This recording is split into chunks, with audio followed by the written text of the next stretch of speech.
and you told me this, you recognize the tripping points, Mm-hmm. you know, because whether you've been doing this for a couple of weeks or a couple of decades, those exist. How do you navigate those and help your LOs, more importantly, navigate them? Well, the first thing we talk about is that they're not necessarily roadblocks. They're just speed bumps.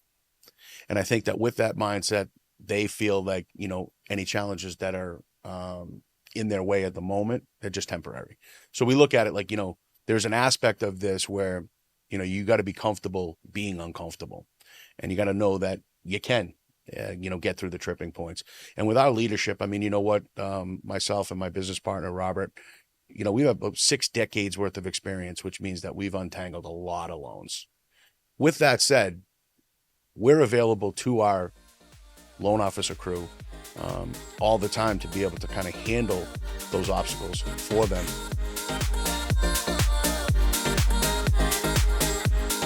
Welcome back to Good Better Broker as we bring in Craig Good. He is with Dovetail Mortgage based in Greater Boston. Craig, great to have you here. Thanks for having me. I appreciate you. Well, I appreciate the fact for our viewers on YouTube right now, they can see that you're wearing a 617 sweatshirt. You and I both have that in common. We're both natives of the Boston area, so great to have a fellow Bostonian with us here on the podcast set. A little bit about you, though, Craig, and your background in the business. 32 years of experience in mortgage lending, and you used to be in retail. You were a branch manager. And now you are the Chief People Officer, or CPO, at Dovetail. And we're going to talk about that in your leadership style, which you describe at Dovetail as a servant leadership style. So Yep. As we kick off the conversation, how do you describe the way that you like to lead? So I like to take the approach in leadership of kind of getting into the sandbox with all of my individual people, kind of understanding how they're wired a little bit, investing, if you will, that time to not just kind of give them a one-size-fits-all approach towards leadership, but really getting in there and making some impact in terms of understanding how they're wired and maybe playing to those strengths. I looked at this up on your company's website, and this is what it says about you. He directs Dovetail's culture, vision, and values through mentoring, engagement, and motivation. What does that mean to you? So we'll pick them off a little bit one at a time. So the motivation part, okay, we subscribe to a theory that, if you have a sense of play, purpose, and potential, then you're always going to be a little bit more motivated than if you had, kind of the traditional indirect motives, which is economic pressure, emotional pressure, and inertia. We like to have a sense of fun. We've been referred to as a fun mortgage company, which is rare. What we try to make sure that we do in terms of engagement is to, kind of be lockstep in lockstep with our originators, kind of giving them what they need and coming up behind them and, kind of floating their boat as a rising tide.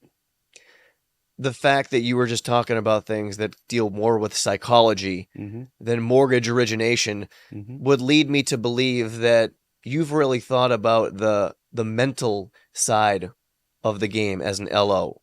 Walk me through that and where that comes from.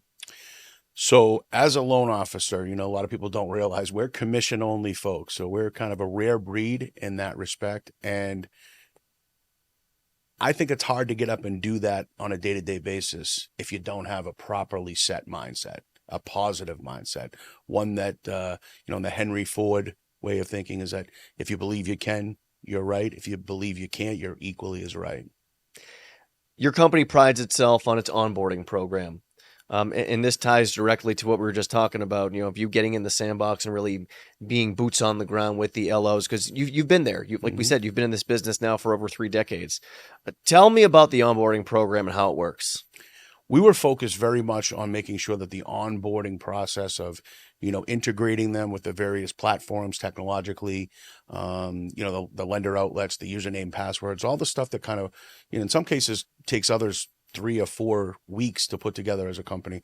We try to make sure that we do that in the first week, get that fully integrated, and then we kind of get into the focus of like that individual kind of assessment, if you will. almost every day is January 1st for us in terms of goal assessment. And, as we onboard, we don't just onboard at the beginning of the year, we onboard various times during the year. So we kind of do that, what do you want to see yourself doing this year, kind of reverse engineering, if you will. We talked a little bit about the motivation piece. I do also want to cover engagement and mentoring because that, is directly tied to onboarding new people. So let's start with engagement and where you see yourself fitting into the company with respect to that. So we are vehemently focused on making sure that we make a connection with everybody that's working with us, namely because we want to make sure that there's a cultural fit first and foremost. Part of the recruiting effort is to kind of make sure that, they can see themselves as loan officers being in a 5-star client experience mindset. One, to be able to know that the efforts that they're putting forth are going to lead to more referral behaviors. Second, mainly because we want to make sure that we're not working against folks that are kind of got their own, I don't want to say agenda, but their own way of doing things that may not necessarily suit our style of doing things. And we seem to have been very aligned philosophically with UWM. And we want to just continue to kind of push that cause, because we feel like Dovetail is powered by UWM. Those 5-star client experiences are afforded by UWM. Well, it's great to hear that you're so aligned philosophically with the way that we do things. And turning to the mentoring piece, I think this is a good point to bring up the cadet program that you have. And this is a big part of your strategy. So I want you to tell our listeners about that. Well, when we started, we recognized that, recruiting loan officers in a tougher market was not maybe an ideal situation for a young company that, still had a little bit to prove. And we were pretty interested in looking at a younger generation of people to bring them in and really kind of open their eyes to the possibilities of what a wonderful industry that we're in. We've had some great success with that.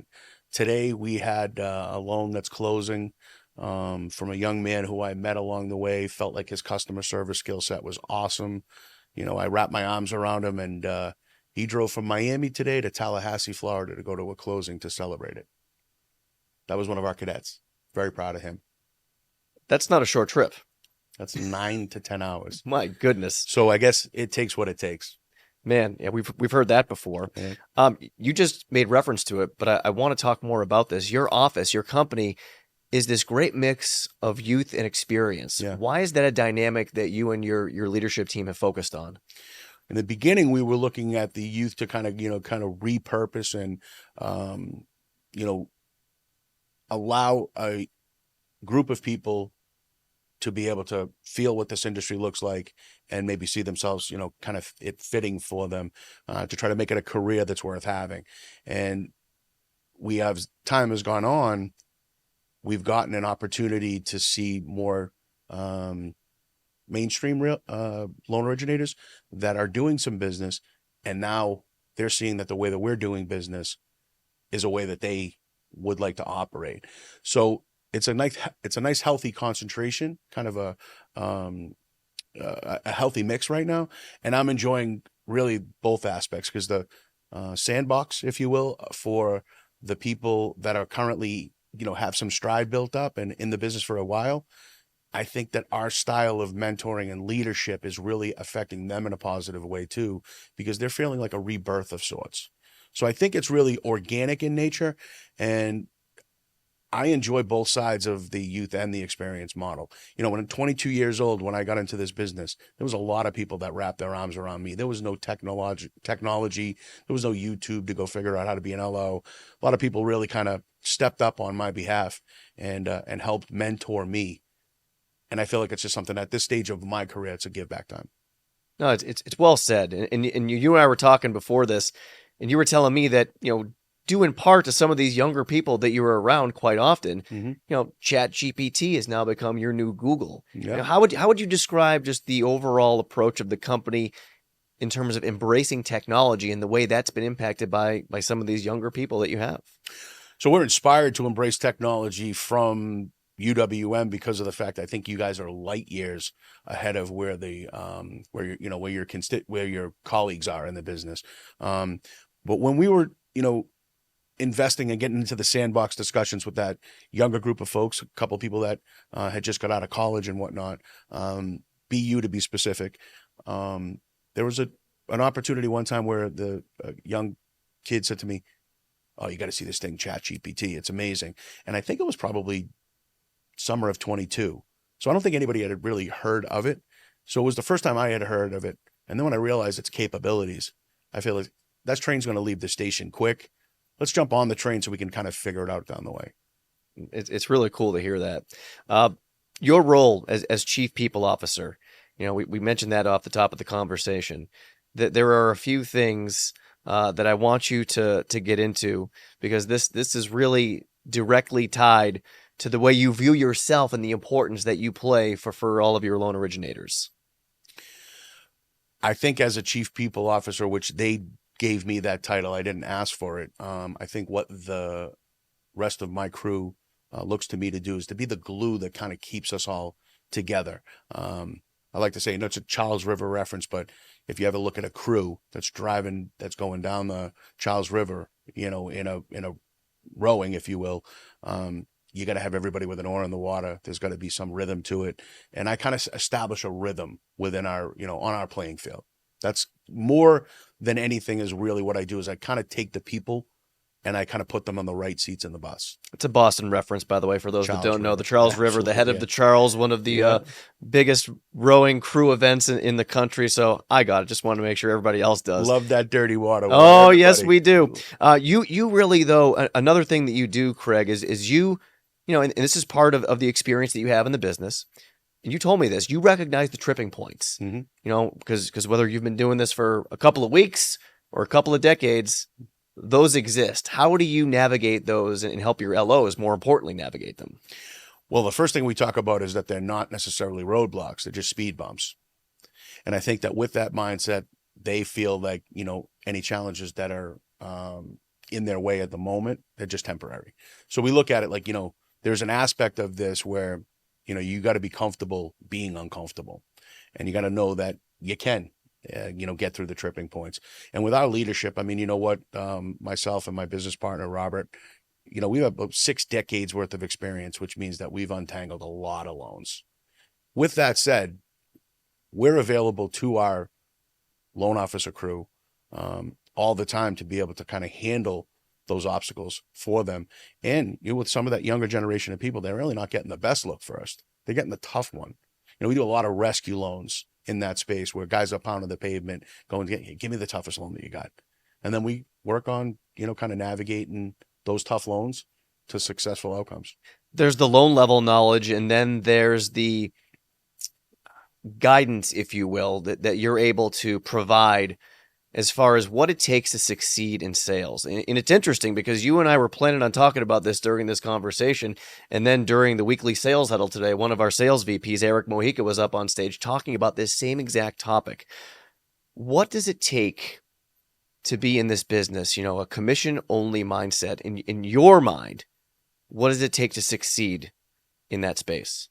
Well, there's a lot of metrics, and I'm, in doing my homework to get ready for this podcast, you had a guest on recently that says you have to have 3 to 10 business conversations to try to get one application. And when you can kind of quantify that and play it out, there's just a lot of effort that's being put forth, or that needs to be put forth, to gain those application counts. And, if you look at it in terms of that, you're going to see that it's not something that's really outside the scope of what you're capable of. A lot of the reasons why our young folks are successful right now is that they don't know better, that the market's challenging. And the other thing is that they believe that they can, and we're kind of behind that spirit, if you will. We want to make sure that that as a loan officer with us, that you recognize that you're with the best crew that you possibly can be with in terms of breaking into the business and catching a stride. It's just interesting to me to listen to you talk about this because, you have all of this experience, but you're now, like you said earlier, paying it forward. Mm-hmm. And not all companies are obviously in a position to do this, but it doesn't seem like a coincidence to me that you guys are having the success that you are. And I want to mention this. In the first year you guys were in business, you did 20 million. Year 2, it was 30 million. Year 3, it was 45 million. And then you're already at that point this year. So it's just up, up, and up. Do you ever think to yourself, man, this is working? This vision that we had, that I had for what I could do for this company is actually playing out the way we thought it would? We have a lot of high five moments. We do. I mean, the excitement and the exuberance that, Dovetail presents in its branding, in its social media presence, basically having conversations with directly with me. Most people that have conversation with me, they feel a little bit more like they can kind of run through a wall. And listen, I'm only just an extension of what you folks do here in terms of that. When we bring realtors out here, it reinvigorates them, it reignites them, it makes them feel like the possibilities are endless again. And we're competing against a market that 90% of it's just ho hum, and times are tough, and we're just waiting for the market to turn around. We're creating markets with our energy. And there is something to be said for that. Like you said, I hear it all the time from clients who come here and they go to the weekly sales huddle, they hear Matt speak, and they walk out of there feeling the same way, like they could run through a wall and they're ready to go back home and start generating new business. I want our clients to know this. You did Brian Buffini coaching. I did. And for anybody who's familiar with that, they gave you 3 traits, Mm-hmm. and yours were team builder, refiner, Mm-hmm. and this is my favorite, penchant for celebrity. What does that make you for Dovetail? Well, if the shoe fits, you have to wear it. I'm kind of the face of Dovetail from a social media standpoint. The engagement and the insights that I see is that, when I'm putting together a video that has, keen insights as to what our industry obstacles are and then how we overcome them, those are the ones that kind of get the most views, if you will. So we're focused a little bit more on, just kind of making sure that we're keeping an upbeat approach towards it. When you're called the fun mortgage company, I think, like I said, it's a great place to put your jacket on the back of the chair. You talked about this earlier, and we spoke about the dynamic in your office with the younger people and the more experienced people. You know that this business is poised for a youth movement. Mm-hmm. There's a lot of people that have been doing this for a while, Mm-hmm. and we are one of the companies that's trying to encourage younger people to get into this business. There's other groups out there that are doing the same thing. Where do you see yourself, Craig, as a what role are you playing in trying to encourage that movement, and how important do you think it is? Well, to take a page out of what makes it easier for us to do that is the, experienced loan officer training, intro to loan officer training that you folks provide. We don't have to design programs to help those guys get off the ground. But what we do is we really, for lack of a better word, we dovetail all the approaches that you give to us in Success Track, and we just kind of fill the seats up for you folks. And the benefit added is that when we are at the end result is that people are getting better continuously. And we're seeing that the Success Track alumni. So when we bring realtors out here, those are the folks that are helping us go up and to the right at that point, because they feel like, what we've provided to them is a lift. And, with the trainings that you folks put together for us, it makes it easy to be, maybe a bigger feeling company with a lot of different departments. And yet we don't necessarily have to go outside our comfort zone with that, because we rely on UWM to be able to be that company for us. And it's been a great experience. Out of everything you've said during this conversation, I just keep going back to being in the sandbox with your people. So as we wrap it up, I want to ask you for your advice, your message to other mortgage brokers out there, because we know, that rates are going to come down. People are going to need to add to their companies. They're going to need to bring in more LOs, whether it's, originators, processor, assistants, whatever the case may be. So what would you say? What's your message as far as why it's important for leaders to truly be boots on the ground in that sandbox, like you said, with their less experienced people?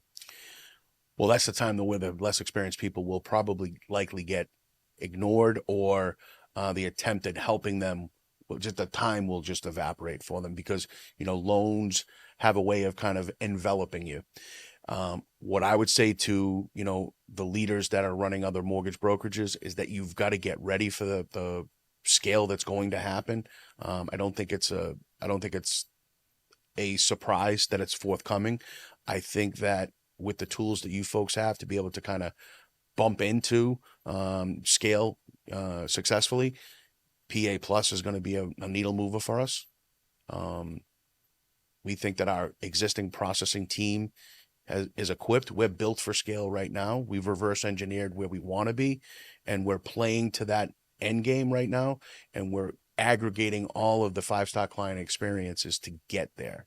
Well, I just love your whole approach, to the business and to the way that you're leading at the company. It's very philosophical. It's very relatable. And oh, by the way, as the numbers point out, you guys are having a ton of success, and as you said, having fun while doing it. So keep up the great work, and we appreciate you joining us, Craig Good with Dovetail Mortgage. Thanks for being here. Thank you very much for having me. It's been a great experience. Thank you for watching Good Better Broker and helping us support independent mortgage brokers everywhere. Be sure to subscribe to our YouTube channel to be notified about new videos, as well as your preferred podcast platform for a new episode every other Tuesday.